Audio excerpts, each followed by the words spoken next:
पाकिस्तान मुस्लिम league की खिदमत के काम कर रही है, तो आप माशाल्लाह हमारे इलाके की मशहूर शख्सियत है, तो आपको किस तरह अच्छा लग रहा है कि जमात हमारी जो काम कर रही है, कि आप किस तरह चाहेंगे कि आप हम आगे जमात को लेकर चलें, तो आपका इस समाज क्या ताउन होगा? बिस्मिल्लाहिर्रहमानिर्रहीम, अस्सलाम वालेकुम। मेरा नाम अब्दुल गदीर है। मैं ख़ुद अपनी एक NGO भी मतलब यानी अल रशीद ट्रस्ट के नाम से चलाता हूँ। उसके अलावा जो है और दीगर जितने भी फलाई काम होते हैं उसमें हिस्सा लेता हूँ बाइस तौफीक अपने।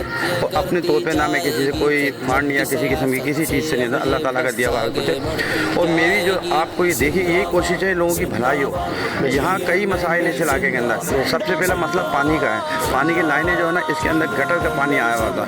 अब यहाँ का पानी अगर किसी बोतल में भर के आला हुकाम तक पहुँचा दिया जाए तो वो खुद बोलेंगे कि ये क्या होगा। उसके अलावा आप लोग मतलब जो मेडिकल कैंप वगैरह इसकी अशद ज़रूरत है। इस इलाके में सबसे ज़्यादा क्लिनिक है, ये शायद आपको यकीन ना है, सबसे ज़्यादा क्लिनिक गिनती करवा सकता हूँ आपको डॉक्टरों की। वजह है कि एक तो यहाँ धूल मट्टी, दूसरी गंद, कोई सफाई का इंतज़ाम नहीं हो पाता, जिसकी वजह से ही सब है। बल आप लोग और दीगर जितने भी हैं, हम किसी सियासी प्लेटफॉर्म से बात नहीं करता मैं, जितने भी लोग हैं अपने अपने तौर पर अपनी हैसियत के मुताबिक 10 रुपये का नोट भी जो है अपने तौर पर लगाएँ आवाम के लिए। इंशाअल्लाह मान वो हर एक के लिए बायस है रहमत व खैर कि ये ज़रूरी नहीं कि कोई लाखों रुपये की ज़रूरत है, 10-10 रुपये भी हर आदमी खर्च करता है, इंशाअल्लाह सब कुछ सही हो जाएगा। माशाल्लाह ये हमारे कदीर भाई थे, हमारे इलाके की मशहूर शख्सियत। अल्लाह पाक इनके कारोबार में, इनकी उम्र में, इनके आने वाले तमाम तर मसाइल जो भी परेशानी अल्लाह पाक दूर करे।